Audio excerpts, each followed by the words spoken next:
Hello friends, मी कांचन. तर आज आमच्याकडं होता पावभाजीचा बेत. मग लगेचच इथं कांदा कापून घेतला, लगेचच इकडं 2 टमॅटो कापले.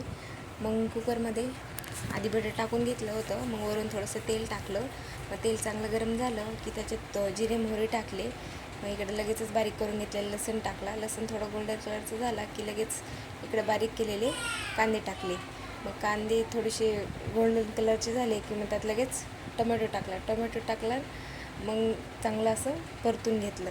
मग त्यात लगेच शिमला मिरची टाकली आणि वरून थोडंसं नमक टाकलं का तर चांगल्या भाज्या शिजाव्या म्हणून. मग थोडंसं परतवलं त्यांना व्यवस्थित आणि मग लगेच सुके मसाले टाकले. पहिले तर हळद टाकली, लाल तिखट टाकलं, पावभाजी मसाला टाकला. मग चांगलं मस्त परतून घेतलं आणि त्या मसाल्यांना थोडंसं शिजू दिलं. ते चांगले शिजले की मग लगेचच परत मी थोडंसं मीठ टाकलं होतं. मग लगेचच आपल्या जे भाज्या आहेत ते टाकून घ्यायच्या. इथं माझ्याकडं जेवढ्या भाज्या होत्या मी तेवढं टाकलं. जसं तुम्हाला टाकायचे तसे तुम्ही टाकू शकता. मग लगेचच थोडंसं पाणी टाकून घेतलं.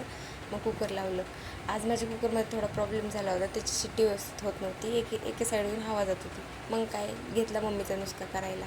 मग थोडंसं ते गव्हाचं पीठ लावून घेतलं तिथं आणि कुकरच्या शिट्ट्या काढून घेतल्या आणि मग मस्त पावभाजी तयार. लगेचच मॅश करून घेतलं आणि वरून थोडंसं कोथिंबीरचं त्याला नटवलं आणि मग लगेचच इथं तूप 2 चमचे घरचं तूप टाकलं आणि मस्त पाव असे क्रिस्पी होईपर्यंत भाजून घेतले. मग आपली राणी तर रडत होती तेव्हा. मग त्यांना मस्त खेळवले. इथं बघा त्यांची किती मस्ती चालू असते माझ्यासोबत. त्यांना असं वाटतं की मम्मीने सारखं असंच खेळावं त्यांच्यासोबत. चला, मी माझा ब्लॉग इथंच एंड करते. बाय. भेटूया आपण पुढच्या ब्लॉगमध्ये.